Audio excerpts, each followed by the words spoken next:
Hello lovely humans, welcome back to my channel. In today's video, I let the intrusive thoughts win. So I am fully aware that we're only a handful of days before Halloween, but I decided that I was gonna do some Halloween DIYs at the very last minute and then film it because there's something about DIYing that soothes my innards.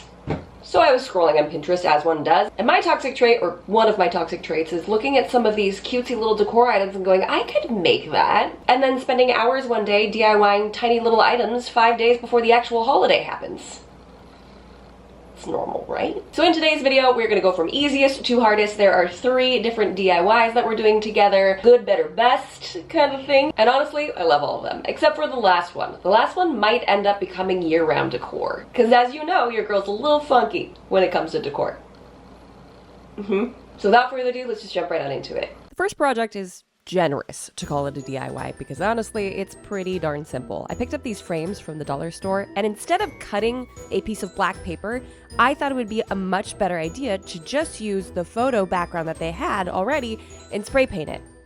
Don't ask me what I was thinking, and if you see the letters peeking through, no you don't. Now you probably didn't see that brief little clip there, but this was an ad on Pinterest for a $20 ghost painting poster thing. And I was like, nah, I could do that. I could totally do that. And in full transparency here, I actually purchased these for the kids to do, and then they ended up having a bunch of homework to do and weren't able to do them before I need to record this video. So it was intended to be like whimsical, childlike, because it was made by children. Instead, it's just me painting ghosts. Now I didn't want the ones that had matting to be off-centered or anything, so I made sure to grab the little matting frame and mark out where my corners would be. And on this little guy, I'm really switching things up. I'm adding the cat on top. Don't act like you're not impressed.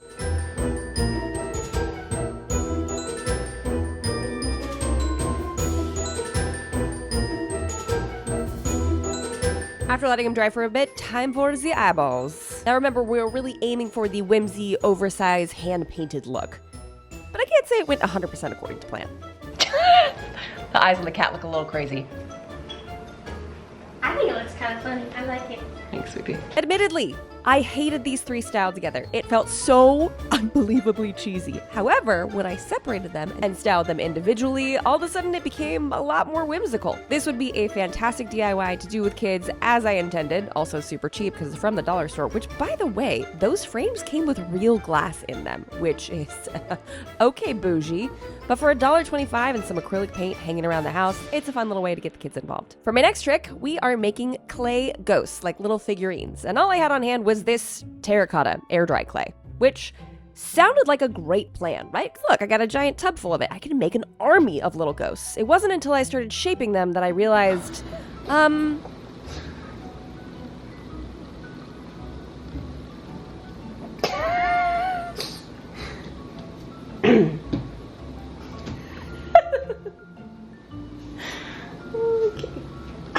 So for that reason, I will be doing all of the shaping off camera. So maybe if you're gonna replicate this, don't use the terracotta color, okay? I grabbed a handy dandy chopstick, we have a couple of reusable ones around the house, and made grooves around the base to kind of give it that like sheet-like effect. And I highly recommend having a bowl or jar or something with water nearby, because then you can wet your finger and smooth out any of the harsh lines. And in fact, that's what I ended up doing off camera, because it's not safe for work, around the entirety of the ghost body to make sure everything was really smooth. And I also used the small end to poke little eye holes. I got a lot more bold with those grooves as I went, which actually ended up being a really good thing. I wish I had gone back and kind of done deeper grooves on the first ghost.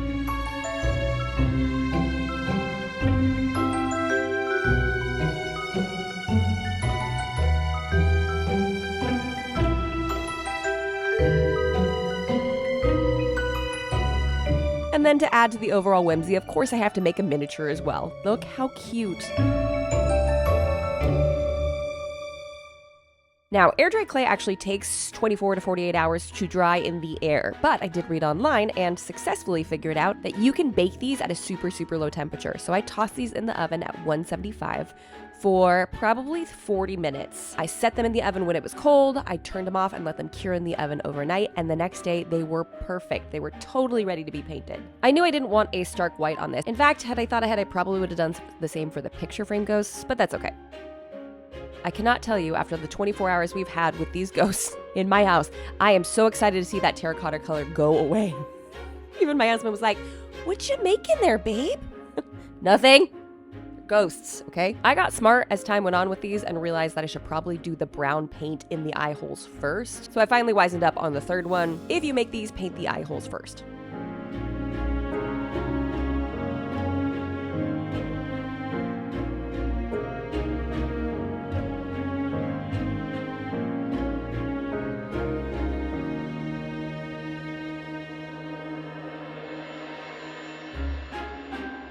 We're just gonna freeze right here for a sec.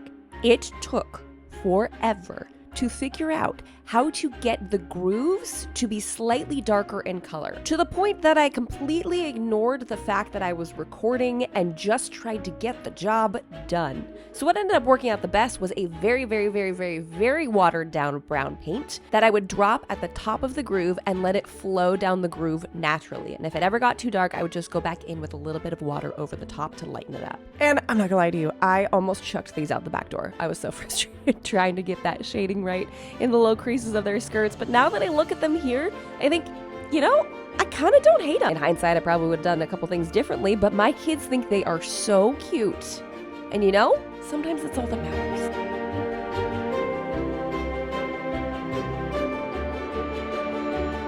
Last but most certainly not least, the DIY I've wanted to do for years. I'm gonna take these plaques from Joann's, these hyper-realistic bugs, and spray paint them black. While the bugs are drying, I'm gonna go ahead and paint the plaques black as well, but this time I'm just gonna use an acrylic paint. And if I was thinking about it, I would have sanded these first. There was a couple of them that were a little rough, and I didn't even realize that they were rough until I started painting. So, you know, just a little bit of a bummer. Just squint your eyes when you're looking at the final product, okay? And it'll look great. I love that all of these are just like different sizes and different shapes. I think it's gonna look so good styled all together. My only regret, honestly, is not getting more of them.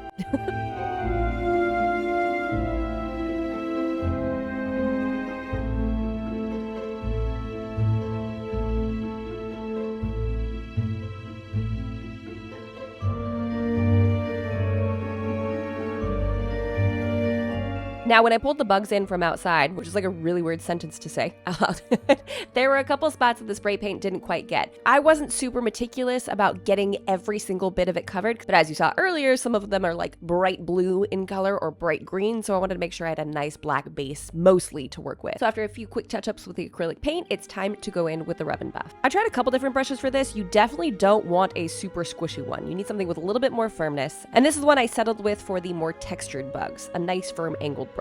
Got a little bit of that liquid gold on my brush and basically just stippled it in. We're not looking for full coverage here. We want some of that black to show through. That's kind of the appeal of doing it with rub and buff. So while I want the whole thing covered, I'm okay with the nooks and crannies showing that black underneath, and that's the whole reason we painted it black to begin with.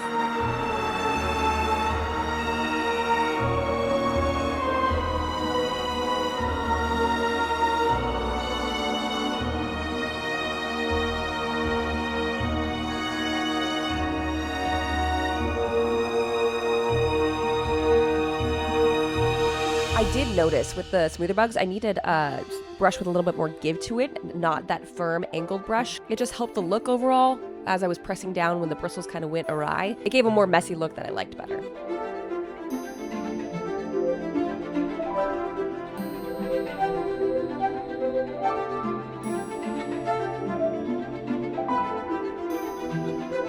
Now it's time to attach them. I obviously could have used like E6000, I could have used a hot glue gun, but I really didn't want any glue to be showing, and I had a thought. I grabbed some push pins and literally hammered them into the wood.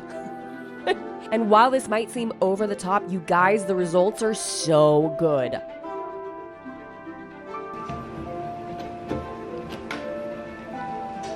Oh my gosh.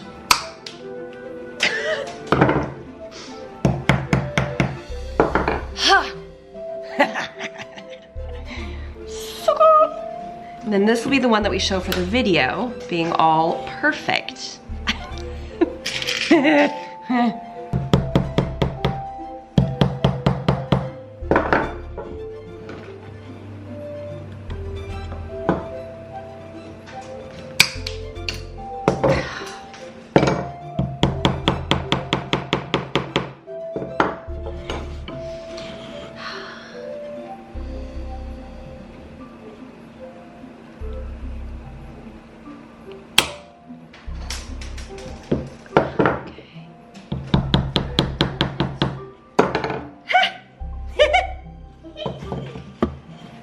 that looks legit.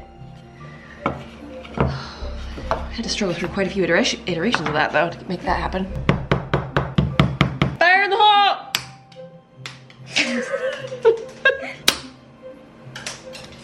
Yeah, okay. Go back through and touch up where I slammed these into the wood. I'm obsessed.